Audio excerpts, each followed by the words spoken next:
جس میں آپ نے یہ بتایا کہ کتنا ڈیپ ہے یہ جو پریکٹسز ہیں. کچھ مثالیں دے کے بتائیں گے کہ آپ کا جو ایکسپوجر ہے یہ کیسے پین آؤٹ کرتا ہے یہ معاملہ؟ بہت شکریہ شاذب بھائی، آپ نے مجھے ایک دفعہ پھر موقع دیا.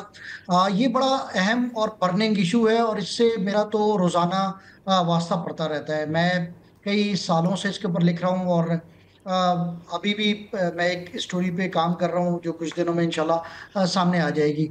روز کا معاملہ ہے، جہاں تک میرا ایکسپیرینس ہے، دیکھیں یہ بہت وسیع ہے یہ کرپشن جو فارما فزیشین نیکسس ہے اس وقت پاکستان میں، اور دوسرا ایک ڈائگنوسٹک فزیشین نیکسس جو ڈائگنوسٹک لیبس کا نیکسس ہے، وہ بھی ایک بہت بڑا نیکسس ہے. یہ دو بڑے نیکسس ہیں جو اس وقت پاکستان میں مریضوں کی صحت کے لیے اور ان کی جیب کے لیے خطرہ بنے ہوئے ہیں. دیکھیں جہاں تک فارما فزیشین نیکسس کا تعلق ہے تو یہ دو لیول پہ کام کر رہا ہے. ایک تو ہے انڈیویجول ڈاکٹرز جو کہ انسینٹیوز لیتے ہیں فارماسیوٹیکل کمپنیز سے in exchange for writing their medicines.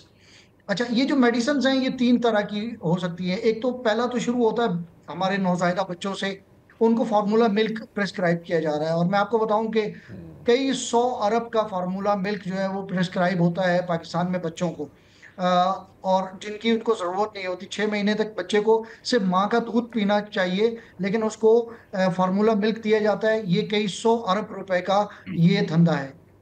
پھر دوسرے لیول پہ آ جائیں تو جو مریض ہیں ان کو غیر ضروری ادویات لکھی جاتی ہیں. ایک تو ہوتی ہیں ایلوپیتھک ادویات. یہ ادویات جو ہیں یہ بچوں سے لے کر عورتوں کو، بوڑھوں کو، نوجوانوں کو سب کو دی جاتی ہیں، جس میں اینٹی بائیوٹکس بہت بڑی تعداد میں. آپ کو میں بتاؤں پچھلے سال پاکستان میں جو اینٹی بائیوٹکس بکی ہیں وہ 125 ارب روپے کی صرف اینٹی بائیوٹکس فروخت ہوئی ہیں. ہم تو ٹافی کی طرح کھاتے ہیں نا اینٹی بائیوٹکس. جی ہاں بالکل ٹاف کھاتے ہیں. اچھا، ایک اور چیز جو میں بتانا چاہ رہا تھا وہ ہے نیوٹراسیوٹیکلس. نیوٹراسیوٹیکلس کا مطلب ہے کہ منرلز، وائٹامنس اور ہاں جی، یہ جو چیزیں ہیں. اچھا، اس کے اوپر تو ابھی گورنمنٹ آف پاکستان نے ایک نوٹیفکیشن بھی جاری کیا ہے کہ ڈاکٹرز جو ہیں وہ نیوٹراسیوٹیکلس نہیں لکھیں گے. کیونکہ ہوا یہ تھا کہ پچھلے جو ہمارے کیئر ٹیکر ہیلتھ منسٹر تھے ڈاکٹر ندیم جان، ایک دفعہ وہ ڈاکٹر کے پاس گئے، انہوں نے ان کو جو ہے نا کوئی دوا لکھ دی. اب جب انہوں نے وہ لی تو وہ 1100 روپے کی تھی. جب انہوں نے اس کو پڑھا تو پتہ چلا کہ وہ ہلدی کا ایکسٹریکٹ تھا جو کہ 1100 روپے کی ان کو ایک بوٹل ملی. تو انہوں نے واپس آ کے کہا کہ تو میں 11 روپے میں کھا سکتا تھا، جو اس نے 1100 روپے میں مجھے جو ہے وہ ہلدی کھلا دی ہے. تو وہ ایسی بہت ساری ہلدیاں، ایسے بہت سارے لہسن، ادرک اور وائٹامنز اور منرلز جو ہیں وہ ڈاکٹرز جو ہیں وہ لکھا کرتے تھے، ابھی بھی لکھتے ہیں اس نوٹیفکیشن کے بعد. تو یہ تو ہو گیا انڈیویجول لیول پہ کہ ڈاکٹرز کیا کرتے ہیں. پھر ہے آرگنائزڈ کرائم، اس کو میں آرگنائزڈ کرائم کہتا ہوں. وہ یہ ہے کہ ڈاکٹرز نے تنظیمیں بنا لی ہیں، ایسوسیشنز بنا لی ہیں، ہر اسپیشلٹی کی، نیورو کی ہے، گیسٹرونٹرولوجی کی ہے، بچوں کی جو پیڈیاٹرک ایسوسیشنز ہیں وہ ہیں، آرتھوپیڈک سرجنز ہیں ان کی، مطلب تمام اسپیشلٹی، سائیکیٹری کی، ریموٹالوجی کی، ہر طرح کی. اچھا، یہ کیا کرتے ہیں کہ یہ کانفرنسز کرواتے ہیں. یہ سال میں ہر ایسوسیشن کم از کم 1 اور زیادہ سے زیادہ 3 یا بلکہ 4 بھی یہ وہ آرگنائز کرواتے ہیں اپنی کانفرنسز. یہ کانفرنسز بھوربن میں ہوتی ہیں، مالا مجبہ میں ہوتی ہیں، کبھی کوئٹہ میں ہوتی ہیں، کبھی پشاور میں، کبھی کراچی میں، اسلام آباد. اور یہاں پہ فارماسیوٹیکل کمپنیز سے جو ہے وہ کروڑوں روپے لیے جاتے ہیں. یہ فن میلے سجائے جاتے ہیں، ان میں میوزیکل نائٹس ہوتی ہیں، ان میں گالا ڈنرز ہوتے ہیں لیوش، جو زیادہ کچھ لوگوں کو جو ہے وہ کروز پہ لے کے جایا جاتا ہے. کراچی ہو تو ان کو سمندر میں لے جایا جاتا ہے، اور عجیب و غریب قسم کی حرکتیں کی جاتی ہیں سائنٹیفک کانفرنسز کے نام پہ. سپوزٹلی یہ فارماسیوٹیکل کمپنیز کی اسپانسرشپ ہوتی ہے، ایک جس سے وہ جاتے ہیں. میں کلیئر کرنا چاہ رہا ہوں جہاں پر یقیناً بھٹی صاحب بھی اگری کریں گے، جہاں پر فارمولا کی بات ہے تو ظاہر ہے کہ کچھ مائیں بالکل پہلے 6 مہینے کے لیے ماں کا دودھ پلانا چاہیے.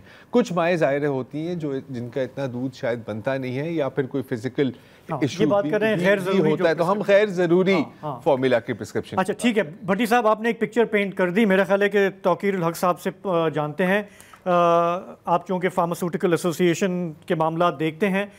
ایک امپریشن یہ ہے، ہمیں پچھلے ہفتے ڈاکٹر ظفر مرزا نے بھی کہا کہ ایک تو ملٹی نیشنلز ہیں اور پھر دوسری ہماری جو پاکستان کے اندر اپنی فارماسیوٹیکلز ہیں ان کے معاملات ہیں جو نسبتاً زیادہ گڑبڑ ہیں.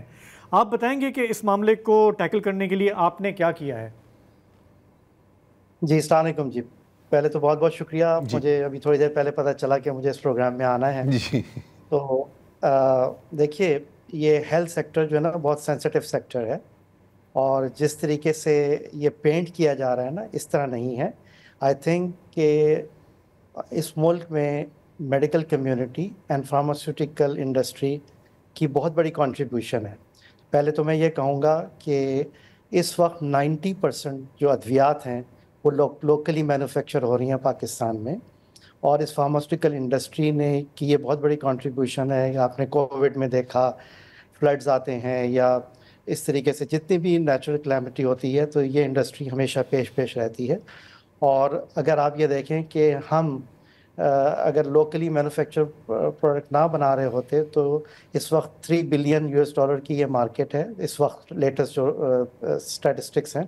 ڈاکٹر صاحب اس کنٹریبیوشن سے انکار نہیں ہے، وہ نہیں میں آ رہا ہوں اسی طرف آ رہا ہوں. اب مجھے تھوڑا سا ٹائم ہے نا. ہاں جی اسی طرف آ رہا ہوں. تو آپ یہ دیکھیں کہ ہم امپورٹ نہیں کر رہے میڈیسن، اور یہاں پہ ایک جو ہے فارماسیوٹیکل انڈسٹری کا ایک بہت بڑی کنٹریبیوشن ہے. اچھا اب یہ جو ابھی بھٹی صاحب نے ایک پکچر پینٹ کی کہ ایک کرمنل ایکٹیویٹی ہے اور یہ کانفرنسز ہوتی ہیں، تو I think we should look into the fact کہ what are the international practices. Internationally جتنے بھی یہ اسپیشلٹیز ہیں، آنکالوجی ہوئی، کارڈیالوجی ہوئی، آفٹھلمالوجی ہوئی، یا کوئی بھی اٹھا لیں آپ اسپیشلٹی، دنیا بھر میں یہ کانفرنسز جو ہیں وہ ہوتی ہیں. And these conferences are held with the collaboration of pharmaceutical industry as well as medical community. اور ان کانفرنسز میں انہوں نے یہ تو کہہ دیا کہ ڈنر ہوتے ہیں، میوزیکل وہ ہوتا ہے. ظاہر ہے اگر ڈاکٹرز جمع ہو رہے ہیں تو وہاں کھانا بھی کھائیں گے، لیکن اس چیز کو آپ دیکھیے کہ ان کانفرنسز میں جو لیٹسٹ اپڈیٹ ہے، جو ایڈوانسمنٹ آ رہے ہیں، نیو میڈیکل ٹریٹمنٹ آ رہے ہیں، ان پہ ڈسکشن ہوتی ہے. اینڈ اس کے اوپر جو فارن اسپیکرز بھی بلائے جاتے ہیں، اور جو یہاں لوکل نئی ادویات ہوتی ہیں یا نیا جو بھی سرجیکل ٹرینڈز ہیں یا کوئی میڈیسنز آتی ہیں، اس کے اوپر پیپر پڑھے جاتے ہیں، اور اس میں جونیئر ڈاکٹرز کو بھی اپڈیٹ کیا جاتا ہے. تو دنیا بھر میں جو بھی نئی ادویات آ رہی ہیں، جو بھی ریسرچ ہو رہی ہے، اس کو اسی طرح کانفرنسز کے تھرو ہی. اچھا توقیر صاحب تھوڑا سا میں وضاحت کر دوں. اس وقت جو بات ہو رہی ہے نا وہ یہ ہو رہی ہے، ایک منٹ آپ توقیر صاحب کانفرنس میں کلیریفائی کر لوں. اس وقت بات یہ ہو رہی ہے کہ یہ جو نیکسس ہے جس میں ہو سکتا ہے کہ کچھ کمپنیز یا ان کی مارکیٹنگ کے جو لوگ ہیں وہ ڈاکٹرز کو انسینٹیو دے رہے ہیں. آپ اس ایشو سے آگاہ ہیں کہ یہ ایسا ہوتا ہے، اور اگر ہیں تو اس بارے میں پھر کیا کیا ہے؟ جی دیکھیے پہلی بات یہ ہے کہ جس طریقے سے یہ پکچر پینٹ کی جا رہی ہے اس طرح نہیں ہے. اب دنیا بھر میں یہی ہوتا ہے کہ جب آپ نے کوئی بھی انٹرنیشنل، دیکھیں پہلے ہوتا تھا کہ جب بھی کوئی نئی میڈیسن آتی تھی یا کوئی ریسرچ آتی تھی تو پاکستان میں ہم فارن اسپیکر بلا لیا کرتے تھے، اور وہ یہاں لوکل آ کے سب لوگوں کو لیٹسٹ ایڈوانسمنٹ کے بارے میں بتاتے تھے. Unfortunately for the last few years جو سیکورٹی کے حالات رہے، یہاں تو کوئی فارن اسپیکر آتا ہی نہیں ہے، بہت مشکل سے آتے ہیں. تو دنیا بھر میں میں خود بھی اٹینڈ کرتا ہوں، جتنی بھی کانفرنسز ہوتی ہیں اس پہ pharmaceutical companies continuous medical education, یہ ایک توقیر صاحب دیکھیں یہ پروگرام کانفرنسز کے بارے میں نہیں ہے، یہ over all good and bad practices کے بارے میں ہے. ایک وقفے کے بعد میں آپ سے ایک سوال پوچھوں گا پلیز. جو سبجیکٹ ہے میرا خیال ہے کہ اس پہ ہم آپ کو زیادہ سننا چاہتے ہیں تاکہ ہم ایجوکیٹ ہوں. ایک وقفے کے بعد آتے ہیں آپ کے پاس.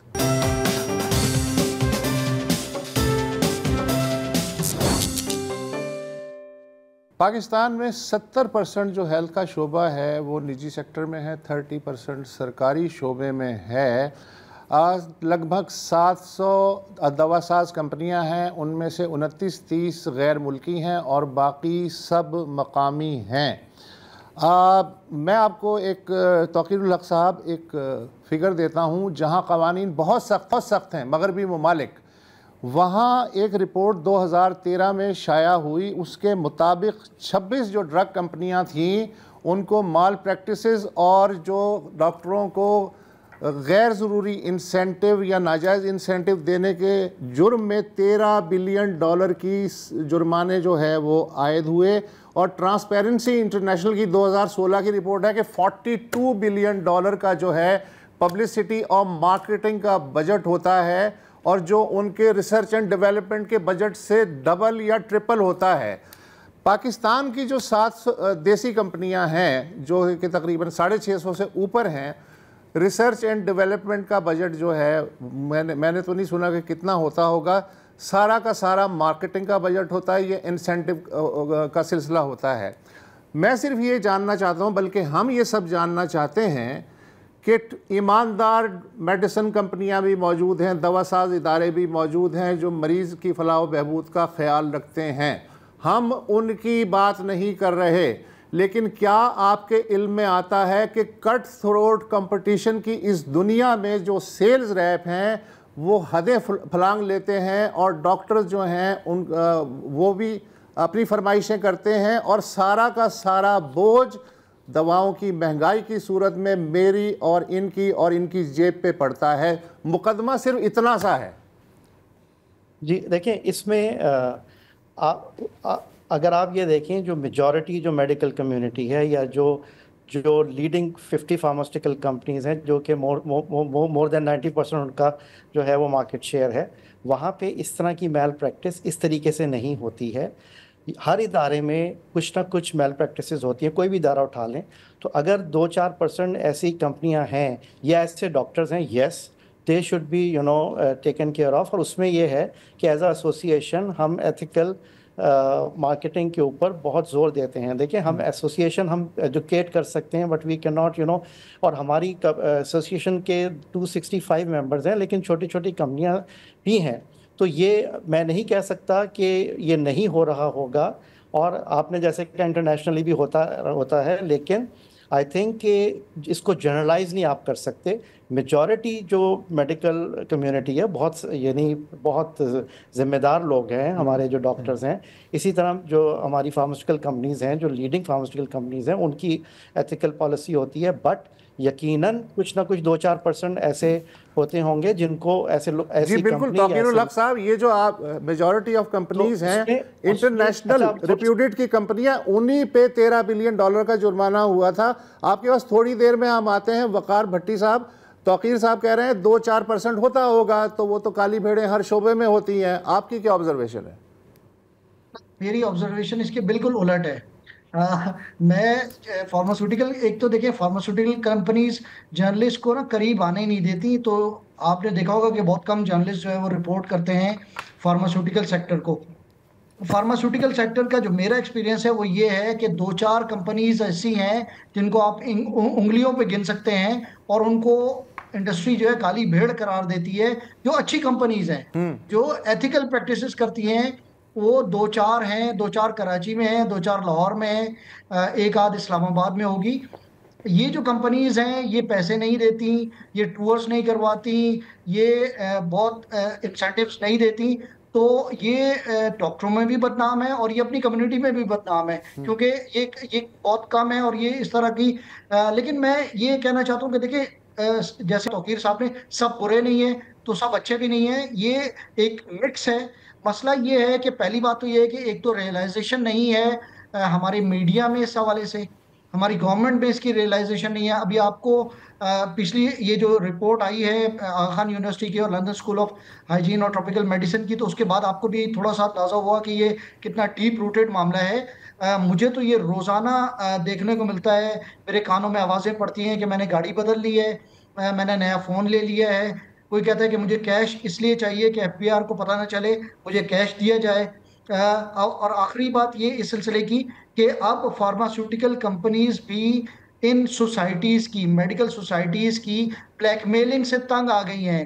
یہ ان کے فارمر چیئرپرسنز جو ہیں پی پی ایم اے کے، وہ مجھے بتا چکے ہیں کہ بھائی ہم تو ان کی فرمائشیں پوری کر کر کے اب تھک چکے ہیں، اور اب ہم انہیں کہتے ہیں کہ بھائی نو مور، اب یہ ایسا نہیں ہوگا، آپ اسپتال میں کریں، اگر آپ نے کانفرنس کروانی ہے تو یہ اسپتالوں میں کیوں نہیں کرتے، یہ یونیورسٹیز میں کیوں نہیں کرتے، یہ مالم جبہ میں اور بھوربن میں، آپ کو بھوربن میں، مالم جبہ میں جو بڑے ہوٹلز ہیں وہاں پہ آپ کو بکنگ نہیں ملتی ہے کیونکہ پورا ہوٹل جو ہے بک کر لیا جاتا ہے. تو یہ جو کہہ رہے ہیں کہ کچھ لوگ ہیں, میں یہ کہتا ہوں کہ کچھ لوگ ایماندار ہیں جی. اچھا, توقیر الحق صاحب, آپ نے اپنی ایسوسی ایشن کا حوالہ دیتے ہوئے کہا کہ 250 کے لگ بھگ ماشاءاللہ آپ کے ممبر ہیں. کبھی ایسا ہوا کہ جو کوئی ایک کمپنی جو ہے اس کے بارے میں آپ لوگوں نے سرزنش کی اور ڈسپلنری ایکشن لیا ہو کہ بھائی صاحب آپ کیا کر رہے ہیں, ہمیں سب کو بدنام کر رہے ہیں؟ کوئی ایک مثال ہے؟ دیکھیں, ہماری ایسوسی ایشن جو ہے نا, اس کو مینڈیٹ نہیں ہے کہ ہم فارمرز کے کسی کمپنی کے جو بھی ان کے آپریشن ہے اس کو ہم جج کریں یا ان کو وہ گائیڈ کریں. They are responsible for them self. ہم کرتے ہیں بیسیکلی جو انڈسٹری کے اوور آل ایشوز ہیں جو گورنمنٹ سے ریلیٹڈ ہیں یا انڈسٹری سے ریلیٹڈ ہیں, اس کو لے کے چلتی ہے ایسوسی ایشن. اور دوسرا یہ جو بھٹی صاحب کہہ رہے تھے, میں اس سے بالکل ایگری نہیں کرتا کہ جی 2-3 کمپنیز ہوں گی. دیکھیں, یہ بہت بڑا ایک الزام ہے میڈیکل کمیونٹی پہ بھی اور فارماسیوٹیکل انڈسٹری پہ بھی. اس طرح ایک جنرلائز اسٹیٹمنٹ نہیں دے سکتے. آپ اس پروگرام میں میڈیکل کمیونٹی کے بھی جو لوگ ہیں ان کو بھی آپ مدعو کریں. تو اس طرح جو ہے نا, یہ ایک بہت ہی سینسٹیو شعبہ ہے جو کہ دن رات جو ہے وہ اس عوام کے کو معیاری ادویات دے رہا ہے. 72% جو ہے نا وہ market share national pharmaceutical industry. گزارش سن لیں, یہ جو اسٹڈی کی پچھلے ہفتے جس کی ہم نے ذکر کیا وہ بھی ڈاکٹرز نے خود ہی کی ہے. بات ہو رہی ہے سیلف ریگولیشن کی نا. ایک سیکنڈ, یہ جو ہے نا کانفرنسز جو ہیں دنیا بھر میں ہوٹل سر, کانفرنسوں کا مسئلہ نہیں ہے سر, بچے کی فیس کا مسئلہ ہے سر, ڈنر کا مسئلہ ہے سر, ہالیڈیز کا مسئلہ ہے, ٹورز کا مسئلہ ہے سر, ٹی وی کا مسئلہ ہے. وہی میں آپ کو کہہ رہا ہوں نا کہ یہ جو کانفرنسز ہوتی ہیں یہاں پہ ہمارے ہاں جو ہیں وہ کنونشن سینٹرز نہیں ہیں اتنے, تو اس لیے پاکستان میں جتنی کانفرنسز ہوتی ہیں وہ ہوٹلز میں ہوتی ہیں. جب ہوٹل میں ہوں گی, لیکچر پڑھا جائے گا, ڈاکٹرز آئیں گے, تو وہاں ڈنر بھی ہوگا. ٹھیک ہے, میرا خیال ہے آپ کا نقطہ نظر آ گیا. آپ کہہ رہے ہیں کہ بالکل ٹھیک ہے کہ آپ کی جو ایسوسی ایشن ہے وہ انڈسٹری کے ایشوز پہ کو دیکھتی ہے, وہ ایتھیکل ایشوز پہ نہیں دیکھتی. اور یہ تھوڑا سا ہماری معلومات میں اضافہ ہوا. ہم ایجوکیٹ کر سکتے ہیں, ہم ان کو گائیڈ کر سکتے ہیں ایز ایسوسی ایشن.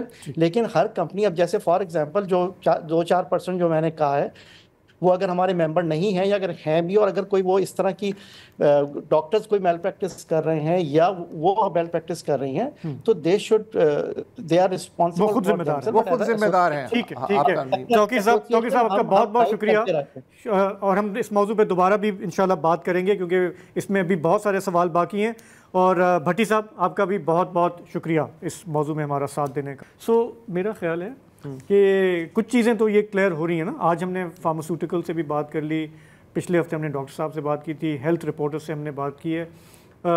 ایٹ سم پوائنٹ ہمیں یہ جو گورنمنٹ کے جو ادارے ہیں ان سے بھی ہمیں بات کرنی, اور پاکستان میڈیکل ایسوسی ایشن سے بھی بات کرنی چاہیے کہ کیا ہر انڈیویجول ڈاکٹر اپنا رسپانسبل اخلاقی طور پہ خود ہے, یا جو ایسوسی ایشن ہے وہ بھی ان کے بارے میں کچھ اخلاقی قدروں پہ زور دیتی ہے. ہمیں ان سے بھی بات کرنی ہے. تاثر تو یہی ملا کہ جی ہر کوئی اپنے معاملات خود ہی دیکھ رہا ہے, کوئی پوچھنے والا نہیں ہے.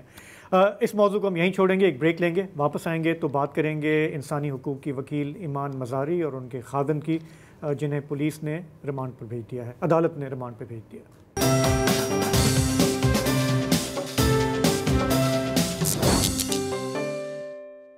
انسانی حقوق کی کارکن اور وکیل ایمان مزاری اور ان کے شوہر ہادی علی کو انسداد دہشت گردی کی عدالت نے 3 روزہ جسمانی ریمانڈ پر پولیس کے حوالے کر دیا ہے. ان پر الزام ہے کہ انہوں نے کار سرکار میں مداخلت کی اور ساتھ ساتھ ان پر دہشت گردی کے مقدمات بھی بنا دیے گئے ہیں. پولیس کا کہنا ہے کہ ملزمان نے غیر قانونی طور پر سڑک سے رکاوٹیں ہٹانے کی کوشش کی تھی. جو تھانہ آپارہ ہے اس میں جو ایف آئی آر سامنے آئی ہے اس کے مطابق یہ واقعہ 25 اکتوبر کو پیش آیا. اسلام آباد کے 0 پوائنٹ پر انگلینڈ کرکٹ ٹیم کی سیکیورٹی کی وجہ سے انہوں نے کارڈن آف کیا ہوا تھا, بیریئرز لگائے ہوئے تھے, اور ایف آئی آر میں لکھا گیا ہے کہ ایمان مزاری ان کے شوہر وہاں پہنچے, چیختے چلاتے ہوئے انہوں نے بیریئرز ہٹانا شروع کیے اور ان کے شوہر نے پولیس اہلکاروں پر تھپڑوں اور آہنی مکوں سے حملہ کر دیا. آہنی مکے کیا ہوتے ہیں؟ یہ مطلب پتہ نہیں کہ پہنا ہوا تھا, مکے ہیں. سو ریاست کی یا پولیس کی تو یہ شکایت ہے. خود ایمان مزاری نے جو ان کا پوائنٹ آف ویو ہے وہ صحافی مطیع اللہ جان سے بات کرتے ہوئے انہوں نے کل یہ بتایا. ادھر روڈ انہوں نے بند کی ہوئی تھی ٹریفک پولیس نے، اور اسلام آباد پولیس کا ایک وین پارک تھا اور بیریکیڈز لگائے ہوئے تھے. کافی رش ادھر تھا، تو ہم جو ہادی ہیں وہ نکلے گاڑی سے. انہوں نے ٹریفک پولیس سے جا کر پوچھا کہ کتنا ٹائم ہے اور کیوں یہ روٹ لگائے، تو انہوں نے بتایا کہ کرکٹ ٹیم کے لیے لگایا گیا ہے اور 4 منٹ میں یہ ہم کھول دیں گے، پھر آپ کچہری چلے جائیں. تو ہم نے کہا ٹھیک ہے ہم 4 منٹ انتظار کر لیں گے، لیکن 4 منٹ کیا اتنا ٹائم گزر گیا. تو ہم دونوں نکل گئے راستہ کھولنے کے لیے، کیونکہ یہ روڈ سب کی ہیں، یہ کسی کے باپ کی جاگیر نہیں ہے کہ جب مرضی چاہے روڈز بند کر دیں. خاص کر جب آپ قانون سازی کر رہے ہیں کہ اگر آپ احتجاج کریں گے اور روڈ بند کریں گے آپ 7 سال سزا کاٹیں. تو یہ نہیں ہو سکتا کہ ریاست اس طرح کی بدماشی کرے. انہوں نے روڈ کو بیریکیڈ بلاک کیا ہوا تھا، میں نے جا کر بیریکیڈ کو اپنے ہاتھوں سے پش کیا. وہ سادے کپڑوں میں جو تھا اس نے بیریئر میرے ادھر مارا، میرے پیٹ کے اس بون پر، اور صبح سے مجھے ادھر بہت زیادہ شدید درد ہو رہا ہے. پھر مجھے اسکریچز وغیرہ بھی پڑے کیونکہ دھکم کھیل ہوا ہے ادھر. اور پھر ظاہری سی بات ہے پولیس والے گالیاں دے رہے تھے. انہوں نے ہادی کو بہت بری گالیاں دی، مجھے گالیاں دی جو میں ریپیٹ نہیں کر سکتی، وہ ویڈیو پہ بھی آپ سن سکتے ہیں. اچھا میں نا پارشلی ان سے اتفاق بھی کروں گا اور اتفاق نہیں بھی کروں گا. مثلا FIR میں بڑی انٹرسٹنگ بات ہے کہ پولیس اہلکاروں پہ تشدد کر کے مہمان ٹیم میں خوف و دہشت پیدا کرنے کی کوشش کی. مہمان ٹیم اس وقت نہیں گزر رہی تھی وہاں سے جس وقت یہ واقعہ ہوا ہے. دوسری بات یہ ہے کہ پولیس اہلکار کے وہ کہہ رہا ہے کہ جی یہ بیریئر ہے، آپ صبر سے کام لیں، باقی لوگ بھی کھڑے ہیں. لیکن اگر آپ خود کو مور دین ایکول سمجھ رہے ہیں کسی بھی وجہ سے، تو یہ ڈیفینیٹلی قانون کی زبان میں کار سرکار میں مداخلت ہوگی. ہاں اگر آپ جھگڑا کریں اور جیسے کرداریاں گالیاں دیں، گریبان وغیرہ پکڑیں، تو اس پہ جو ہیں اس کے بارے میں بھی دفعات ہیں، لیکن اس میں ٹیررزم کی دفعہ شامل نہیں ہے اور اس میں ڈکیتی کی دفعہ بھی شامل نہیں ہے. ٹھیک ہے. اچھا وکلا نے بھی یہی پلی لی. اچھا بھائی آپ کار سرکار. اچھا اسلام آباد ہائی کورٹ کے سابق صدر ریاست علی، میں BBC کی رپورٹ پڑھ رہا تھا، ان کا یہ کہنا ہے کہ قانون میں عوام کا زبردستی راستہ روکنا بھی جرم ہے. اس بارے میں لوگوں کو پہلے سے مطلع کرنا ضروری ہے، جیسا کہ ویسٹرن ممالک میں یا دیگر ممالک میں پریکٹس ہوتی ہے. یہاں تو پریکٹیکلی اچانک سے وہ بیریئر کھینچ دیتے ہیں. اب پیچھے کوئی ایمبولینس ہے، کوئی ایمرجنسی ہے، وہ سب کو ایک بلینکٹ میں رکھ دیتے ہیں کہ نہیں بس جی بند ہے تو پھر بند ہے. یہ بھی ہوتا ہے. باٹم لائن میرے لیے یہ بھی ہوتا ہے جیسے اینی وے یہ جب کہتے ہیں نا کہ 4 منٹ میں کھولیں گے، اب سب کو پتہ ہے پاکستان میں اگر کوئی کہے کہ یار میں 5 منٹ میں آ رہا ہوں، اس کا 5 منٹ کا مطلب ہرگز نہیں ہے. ہاں 2 سیکنڈ میں کام ہو جائے گا، کبھی نہیں ہوتا. ٹھیک ہے، وی نو سیکیورٹی رسکس ہیں، ہمیں پتہ ہے کہ ہمارے یہاں یہ کس طرح آپریٹ کیا جاتا ہے. روڈ بند کر دیا، اطلاع نہ دی، صحیح نہیں دی، نکلے ہیں وہاں پر دھکم دھکی ہوئی ہے. اب ظاہر ہم وہاں پہ نہیں تھے. جو ویڈیو مجھے لگ رہا ہے کہ وہ کھینچنے ہیں، وہ بھی کھینچنے، ایک کا ہاتھ چھوڑا تو وہ جا کے لگ گیا. ٹھیک ہے، اب یہاں تک یہ ایک پوائنٹ آف ویو ہے، لیکن اس کا ہرگز یہ مطلب نہیں ہے کہ یہ دہشت گردی کا کیس بنتا ہے یار. دہشت گردی. اچھا اور پولیس 30 دن کا ریمانڈ لے رہی ہے. یہ ابھی میں یہی کہنا چاہ رہا تھا کہ پولیس چاہ رہی تھی 30 دن کی فزیکل ریمانڈ. 30 دن کی فزیکل ریمانڈ. یہ بہت کلیئر ہے کہ معاملہ کچھ اور ہے، غصہ کہیں اور کا ہے جو نکل رہا ہے. میں نے آج کچھ دیر پہلے بات کی حارث خلیق صاحب سے، انسانی حقوق کمیشن سے وہ وابستہ ہیں. میں نے ان سے بس اتنا ہی پوچھا کہ یہ بتائیں کہ پروسیکیوشن ہونا چاہیے یا پرسیکیوشن ہو رہا ہے. دیکھیے بہت شکریہ کہ آپ نے مجھے اس پروگرام میں گفتگو کرنے کا موقع فراہم کیا. دیکھیے ایک ڈسپروپورشنٹ رسپانس ہے. میں بالکل اس بات کی تائید اور توثیق نہیں کرتا کہ پولیس کے جو لو رینکنگ اہلکار ہیں ان کے ساتھ بد تہذیبی کی جائے یا ان کے ساتھ بد کلامی کی جائے. اس کی بات کی بالکل میں نہیں سمجھتا کہ توثیق کی جانی چاہیے یا ہم کرتے ہیں. لیکن سوال یہ ہے کہ ایک پوری فضا ہوتی ہے، کوئی واقعہ الگ سے رونما نہیں ہوتا، ایک پوری فضا ہے. اور اس میں ایمان بی بی جو ہیں یا ان کے جو شوہر ہیں ہادی یا دیگر جو نوجوان ہمارے ہیومن رائٹس ڈیفینڈرز ہیں، انسانی حقوق کے دفاع کار ہیں یا وکیل ہیں، وہ قانون سے واقف ہیں. تو بہت ساری جو کہا جاتا ہے کہ قانونی طور پہ پابندیاں لگائی جا رہی ہیں، وہ کہ جی دفعہ 144 کب لگے گی کب نہیں لگے گی, اسلام آباد سے متعلق ایک نیا بل انٹروڈیوس ہو گیا, یہ سب لوگوں کے لیے بہت تشویش کا باعث بنا ہے سب کچھ.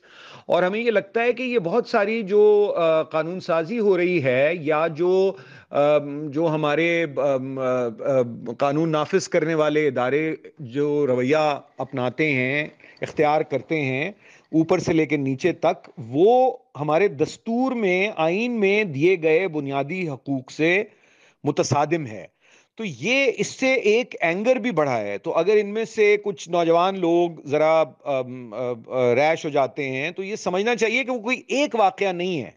میں آپ کو مثال دیتا ہوں, پرسوں رات کو 1:30 بجے میں اپنے گھر سے باہر 1:30 بجے نہیں سوری 1.5 گھنٹے اپنے گھر سے باہر جو مین سڑک ہے اس پہ میں ٹریفک میں پھنسا رہا, اور کوئی ہمیں نہیں معلوم کہ کیا تھا, کوئی VVIP موومنٹ تھی, کوئی سیکیورٹی کے ایشوز تھے, تو لوگوں کو نہ مطلع کیا جاتا ہے. اور آپ سوچیں کہ اگر ایمان یہ کر رہی ہیں یا ہادی یہ کر رہے ہیں تو یہ بھی تو سوچیں نا کہ وہ جو پیچھے پورا جم غفیر ہے, جو ٹریفک ہے, اس میں کوئی ایمبولینس بھی ہو سکتی ہے, کوئی فائر بریگیڈ کا بھی انجن ہو سکتا ہے. مطلب دیکھیں نا, یہ ساری باتیں ہیں, سڑکوں کو بند کرنا, اور یہ بالکل میں سمجھتا ہوں کہ بنیادی جو ایک حق ہے لوگوں کی آمد و رفت کا, نقل و حرکت کا, اس کی خلاف ورزی ہے. جی, مسئلہ بنیادی یہی ہے کہ غصہ کسی اور چیز پر ہے, اور آپ نے اب یہ دیکھا ہے کہ یار ہمیں موقع مل گیا ہے, اس کو یہاں پر پنچھی خود ہی چل کے آ گیا ہے, اس کو دبوچ دو کے آ گیا ہے, اب تو اس کا فائدہ اٹھاؤ. ایک وقفہ لیتے ہیں اور پھر غزہ پر بات.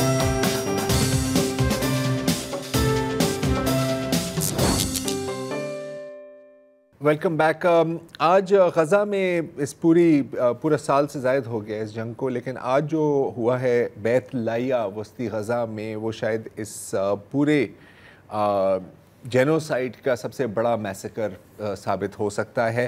بیت لائیا میں ایک 5 منزلہ عمارت پر اسرائیلی بمباری کی. یہاں پر ابو ناصر کی ایکسٹینڈڈ فیملی کے لوگ وہاں پر رہتے تھے, اور اب تک اطلاعات یہ آئی ہے کہ 100 سے زائد لاشیں وہاں سے برآمد کی گئی ہیں, لیکن اس عمارت میں تقریباً 500 لوگ رہتے تھے. تو ابھی ہمیں اندازہ بھی نہیں ہے کہ ملبے تلے کتنے لوگ ابھی بھی پھنسے ہوئے ہیں, اور اکثریت جو یہاں پر جو شہداء کی ہے وہ خواتین ہیں اور وہ بچے ہیں. مناظر وہی ہیں جو اب تک ہم نے کوئی 1,00,000 بار دیکھے ہوں گے, 1,00,000 بار آپ کو دکھائے ہوں گے. لیکن میں آپ کو یہ بتاتا چلوں کہ کیونکہ تمام ایمبولینسز کا وہاں پر آنے پر پابندی ہے, کیونکہ ریسکیو ایکوپمنٹ وہاں پر پہنچ نہیں سکتی, تو وہاں کے مقامی لوگ لاشوں کو گدھے گاڑیوں پر ٹرانسپورٹ کر رہے ہیں, بالکل جیسے کہ کوئی دھوبی جیسے اب کپڑے نہیں لے کے دھوبی جیسے اوپر نیچے رکھی ہوئی ہیں جیسے کپڑے لا سکتا ہے. اچھا, اب جو لوگ زخمی ہیں ان کی جان بچے گی یا نہیں بچے گی, یہ بھی ایک اور بہت بڑا سوال ہے, کیونکہ جو سب سے نزدیک ہسپتال ہے وہ ہے کمال ادوان ہسپتال, اور وہاں پر پچھلے 3 دنوں سے اسرائیلی آپریشن جاری ہے, اور اب وہاں پر ایک وقت میں 100 ڈاکٹر ہوتے تھے, لیکن اب پورے کمال ادوان ہسپتال میں صرف 1 ڈاکٹر ہے, اور وہ بھی پیڈیاٹریشن ہے, بچوں کا ڈاکٹر ہے. اس کے پاس یہ ٹریننگ ہی نہیں ہے کہ اس طرح کی انجریز کو سنبھالا جائے. کمال ادوان ہسپتال میں کیا ہوا ہے پچھلے 2-3 دنوں میں آپ کو مختصر بتانا چاہ رہا ہوں.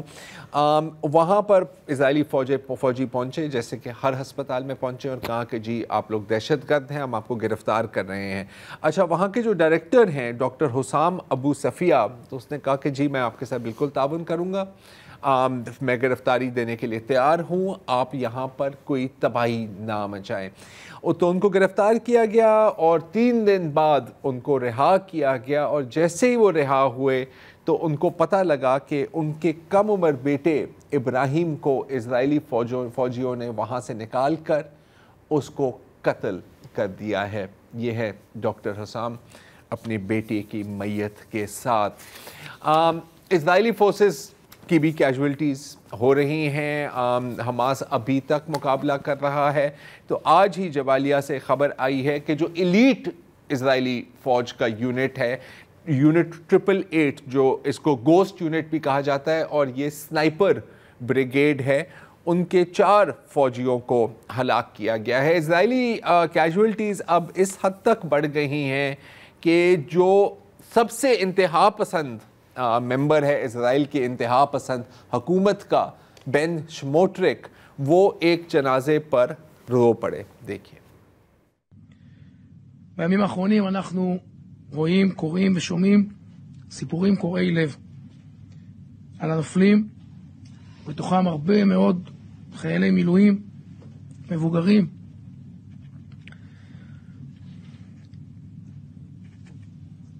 אבות לילדים רבים, דתיים וחילונים, בני קיבוצים ובני התיישבות, מלוויה ללוויה, משבעה לשבעה. פוגשים את כל עם ישראל, אבל לא ניתן להתעלם מכך שהציונות הדתית משלמת מחיר בצורה לא פרופורציונלית לחלקה באוכלוסייה.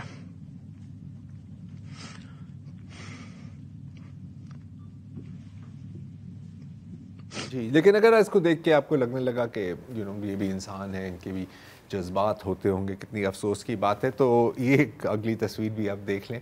یہ ہے اسرائیلی آکیوپیشن فورسز کا بلڈوزر جس سے فلسطینیوں کے گھر تباہ کیے جاتے ہیں. اب اگر آپ اس کو تھوڑا سا زوم ہم کر سکتے تو آپ دیکھ سکتے ہیں کہ اس کے اوپر بچوں کے کھلونے لگے ہوئے ہیں، سجایا ہوا ہے اس کو بچوں کے کھلونے کے ساتھ. اور یہ وہی کھلونے ہیں، تھینک یو، جو جن گھروں کو تباہ کیا گیا ہے وہاں سے بچوں کے کھلونے لوٹ کر ایک ٹروفی کی طرح، وار سووینئر کی طرح سجایا جاتا ہے کہ دیکھیں ہم نے کیا کام کیا ہے. اچھا، اب ایک تو ہے حماس کی ریزسٹنس، ایک تو ہے حزب اللہ کی ریزسٹنس، باقی جو دیگر تنظیمیں ہیں، لیکن لوگ بھی معاملات اپنے ہاتھ میں لے رہے ہیں. پچھلے روز اسرائیل کی ایک ہے یونٹ، ایلیٹ یونٹ 8200، یہ ان کے جو ٹاپ پروپیگنڈا والے جو یونٹ ہے، تو کچھ اسرائیلی سولجرز اپنے بس اسٹیشن پر کھڑے ہوئے تھے، وہ وہاں کے لیے بس لینے کے لیے، جب ایک فلسطینی رمی النتور نے اپنا ٹرک ان کے اوپر چڑھا دیا اور کوئی درجن سے زائد فوجی یہاں پر ہلاک ہو گئے. ابھی ہم جنازوں کی بات کر رہے تھے تو کل بھی ہم نے آپ کو کچھ جنازوں کی کلپ دکھائی تھی جس میں وہ کہہ رہے تھے کہ یار آپ تو گئے تھے وہاں پر بچوں اور خواتین کو مارنے کے لیے، اور دیکھو کتنی افسوس کی بات ہے کہ آپ کی لاش اب ہمارے سامنے ہے. تو ایک نیا ٹرینڈ بھی شروع ہوا ہے ان جنازوں پہ، اور وہ ہے کہ جب بنجمن نتن-یاہو وہاں پر بولنے لگ جاتے ہیں تو بہت بہت تنقید کا سامنا کرنا پڑتا ہے. اس سپیچ میں وہ بول رہے ہیں تو لوگ چلانے لگ گئے کہ یہ تمہاری وجہ سے مرے، یہ سب کچھ تمہاری وجہ سے ہو رہا ہے. اور یہ کوئی نارمل اسرائیلی بھی نہیں ہے جو یہ کہہ رہے ہیں، یہ اسرائیلی سیٹلرز کے خاندان کہہ رہے ہیں جو سب سے زیادہ انتہا پسند دہشت گرد ہیں اسرائیل کے لحاظ سے. تو آپ سوچ سکتے ہیں. اچھا، اسرائیل کی سڑکوں پر بھی اب مظاہرے مزید بڑھتے جا رہے ہیں. بہت زیادہ لوگ نہیں آتے، لاکھوں کی تعداد میں نہیں ہے، چند 100 لوگ وہاں پر اکٹھے ہوئے ہیں. لیکن میں آپ کو سنانا چاہ رہا ہوں کہ وہ کیا رہے ہیں، ان کی ڈیمانڈ کیا ہے. اب I came to express my disgust at what Israel is doing. It's just spreading murder and killing and disaster all over the Middle East. There's no plan. Every day, so many people are dying just for the sake of revenge and land grab and who knows what. I just came to say enough. It's impossible to stand behind this thing. We have to say it's not right to do it, and we have to protest against it. یہ ہے اسرائیل کی آج کی صورتحال. اب ہمارے پاس Lebanon کی بھی بڑی اپڈیٹس تھی، لیکن مجھے بتایا جا رہا ہے کہ وقت ہمارا ختم ہو گیا ہے. تو حزب اللہ نے ایک نیا لیڈر چن لیا ہے. اسرائیلی وزیر دفاع کا کہنا ہے کہ یہ بھی بھیا عارضی ہے. ایسا ہی ہے. تو آج کے لیے اتنا ہی جی، اجازت دیجیے. خدا حافظ.